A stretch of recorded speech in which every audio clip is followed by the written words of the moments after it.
ఆనాడు మాట్లాడితే ఒకటి, ఈరోజు ఒక తీరా. ఇలా పిల్లల మీద, ఆడపిల్లలు, గోపి గారి పిల్లల మీద కూడా కేసులు పెడతావా? పాపం కాలేజీ పిల్లలు తల్లిగారి వెంట ప్రచారానికి వెళ్తే ఆ పిల్లల మీద కూడా కేసు పెడతావు. గోపి గారి సతీమణి గారి మీద లేనిపోని అభాండాలు వేసే ప్రయత్నం చేస్తావు. ఇంత చిల్లర రాజకీయం అవసరమా? ఇంత దివాలాకోరు దిగజారుడు రాజకీయం అవసరమా నీకు? ఇలా ప్రజలు దీన్ని ఆలోచించాలని చెప్పి కూడా కోరుతా ఉన్నా. గతంలో రామిరెడ్డి వెంకటరెడ్డి గారు పాలేరులో చనిపోయారు. అప్పుడు తుమ్మల నాగేశ్వరరావు గారు బీఆర్ఎస్ అభ్యర్థిగా పోటీలో ఉన్నారు.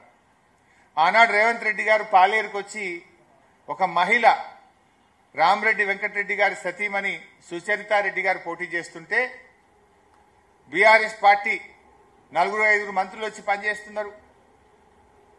ఇంతమంది మంత్రులు అవసరమా అని మాట్లాడిండు. ఇది రండ రాజకీయమో అని మాట్లాడిండు. మరి నువ్వు చేసేది ఏందా రేవంత్ రెడ్డి?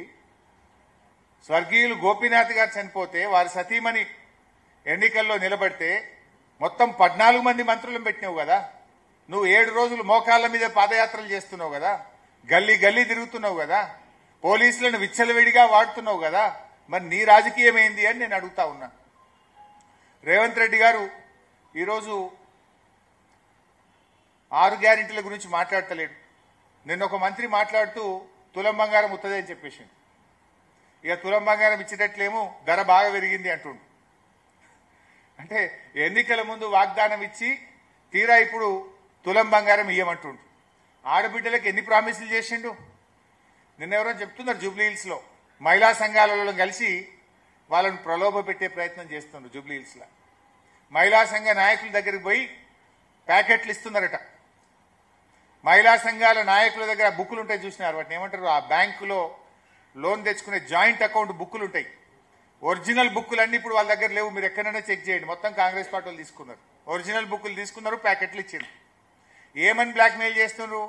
ప్యాకెట్ ఇచ్చినా మీరు ఓటు వేయాలి, మీరు గెలిస్తేనే మీ బుక్ వాపసు వస్తుంది, లేకపోతే రాదంటారు. నేను అక్క చెల్లెళ్ళకు ఒక విజ్ఞప్తి చేస్తా ఉన్నా. మహాలక్ష్మి వస్తే మీకు 55,000 వచ్చేది. కాంగ్రెస్ పార్టీ మహాలక్ష్మి కింద ఈ 2 ఏళ్లకు 55,000 బాకీ పడ్డది. ఇప్పుడేమి ఇస్తాడు ఈయన? మహాలక్ష్మి కాంగ్రెస్ ను ఓడగొట్టండి, మీకు మహాలక్ష్మి వస్తుంది. నెల నెల 2,500 వస్తాయి. కాంగ్రెస్ ను ఓడించండి.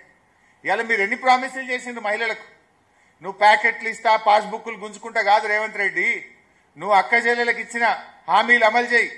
మహాలక్ష్మి కింద నెలకు 2,500 రూపాయలు ఇయ్యు, బతుకమ్మ చీరలు ఇయ్యి, అమ్మాయిలకు స్కూటీలు ఇయ్యి, కేసీఆర్ కిట్ ఇయ్యి, న్యూట్రిషన్ కిట్ ఇయ్యి.